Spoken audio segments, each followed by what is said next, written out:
नमस्कार बच्चों, मेरा नाम मीनाक्षी शर्मा है और मैं आपकी संस्कृत टीचर हूँ। कैसे हो आप सभी? आशा करती हूँ कि आप सभी घर में स्वस्थ और सुरक्षित होंगे। आज मैं आपको आपकी पाठ्य पुस्तक रुचिरा द्वितीय भागे के 7वें पाठ संकल्प सिद्धिदायके के अभ्यास प्रश्न करवाऊंगी। अभ्यास प्रश्न का पहला प्रश्न है उच्चारणम कुरुत। यहाँ पर कुछ शब्द दिए गए हैं, हमें क्या करना है, उनका उच्चारण करना है। तो आप भी मेरे साथ उच्चारण का अभ्यास कीजिए। निम्न शब्दों के उच्चारण कीजिए। अभवत, न्यवेद्यत, तपति, वदति इस्म, वदति, गच्छति इस्म, अकथयत, अपूजयत, प्राविशत, वसति इस्म, चरति इस्म, अकरोत्, अगच्छत, स्वपिति, अवदत्, रक्षति इस्म, करोति इस्म, पठति इस्म। दूसरा प्रश्न है उदाहरणम अनुसृत्य रिक्त स्थानानि पूरयत। तो इसमें क्या है, एक वचन, द्विवचन और बहुवचन। उदाहरण दिया गया है वसति इस्म, वसतः इस्म, वसंती इस्म। तो उसी प्रकार पूज्यति इस्म का क्या बनेगा, पूज्यतः इस्म, पूजयन्ति इस्म।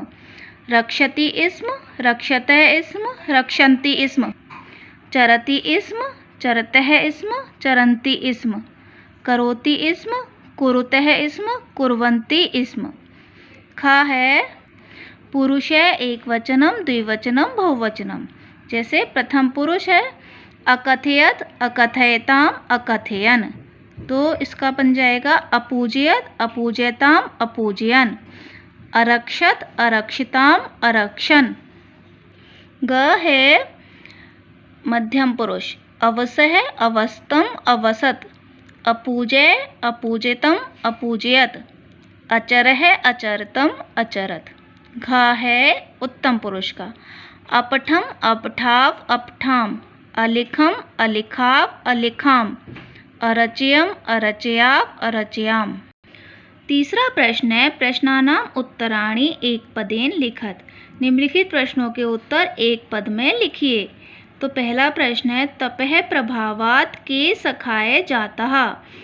तप के प्रभाव से कौन मित्र हो गए थे पार्वती के, हिंस्रक पशवे, हिंसक पशु। दूसरा है पार्वती तपस्यार्थम कुत्र अगच्छत। पार्वती तपस्या के लिए कहाँ गई, गौरी शिखरम, गौरी शिखर पर। कह शमशाने वसति, शमशान में कौन रहता है, शिव है। शिव निंदाम श्रुत्वा का क्रुद्धा जाता। शिव की निंदा को सुनकर कौन क्रोधित हुई, पार्वती। वटु रूपेण तपोवनम कै प्राविशत। वटु रूप में तपोवन में कौन प्रविष्ट होता है, शिव है। चौथा है कह का कम काम प्रति अकथयत। किसने और किसके प्रति ये कथन कहे हैं, ये लिखना है। जैसे वत् से तपः कठिनम भवति। वत् से तपस्या कठिन होती है, तो किसने कहा है, माता का कथन है। और किससे कहा है, पार्वती से। पहला है अहम तपः एव चरिष्यामि, मैं तपस्या ही करूँगी। तो ये किसने कहा है, पार्वती ने कहा है मैना से, अपनी माता से। मनस्वी कदापि धैर्यम न परित्यजति।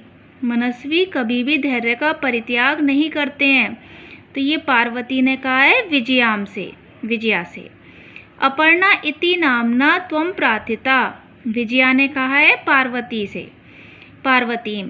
पार्वती प्रीतो अस्मि तव संकल्पेन। किसने कहा है, ये शिव ने कहा है पार्वतीम से, पार्वती से।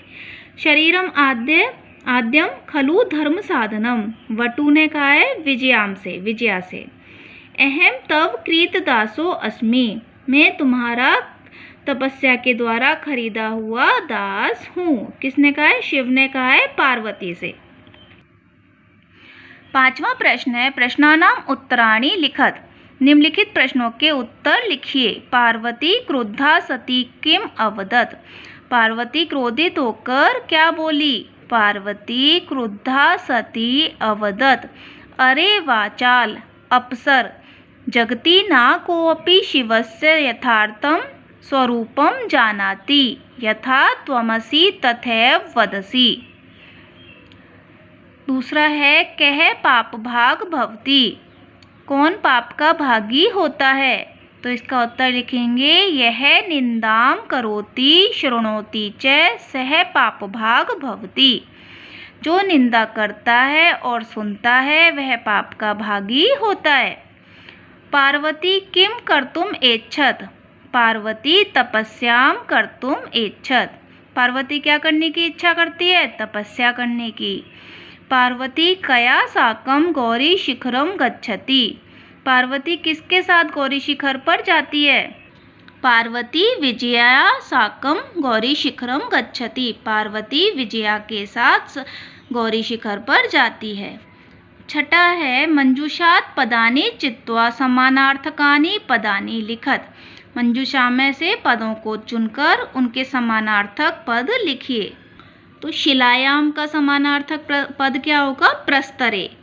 पशवे जंतवे, अम्बा माता, नेत्राणि नैनानि, तूष्णीम मौनम।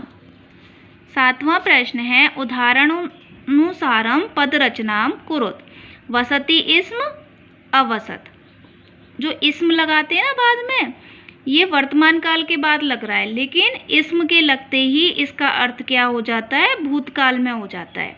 वसति इस्म रहता था, और अवसत, अवसत मीन्स भी क्या होगा, रहता था। तो पश्यति इस्म का क्या बनेगा, अपश्यत।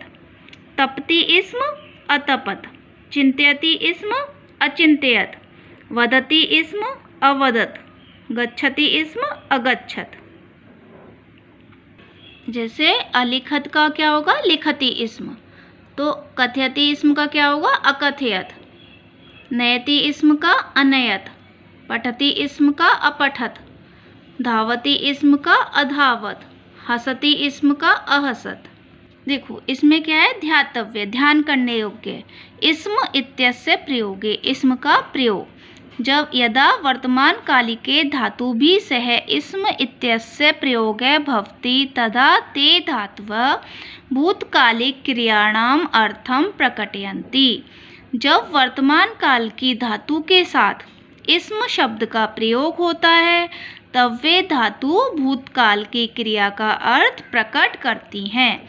जैसे पठति इस्म पढ़ता था, गच्छति इस्म जाता था।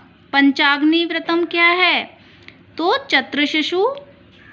चत्रशिशु दिशु अग्निम आधाय सूर्य से निर्निमेष दर्शनम पंचाग्नि व्रतम। चारों दिशाओं में अग्नि को प्रकट करके सूर्य को निर्निमेष दर्शनम यानी अपलक देखना, सूर्य को एक टक देखना पंचाग्नि व्रत होता है। अपर्णा, तपस्या क्रमे पर्णानाम अपि भक्षणम पार्वती त्यक्तवती अतः सा अपर्णा नामना प्रसिद्धा। तपस्या करते हुए पत्तों को भी पार्वती ने भक्षण करने का त्याग कर दिया, मतलब पत्तों को खाना भी छोड़ दिया, अतः वे अपर्णा नाम से प्रसिद्ध हुई। तो इनके अभ्यास कार्य को आप अपने उत्तर पुस्तिका में लिखेंगे। नेक्स्ट वीडियो में मैं आपको नेक्स्ट चैप्टर पढ़ाऊंगी। धन्यवाद।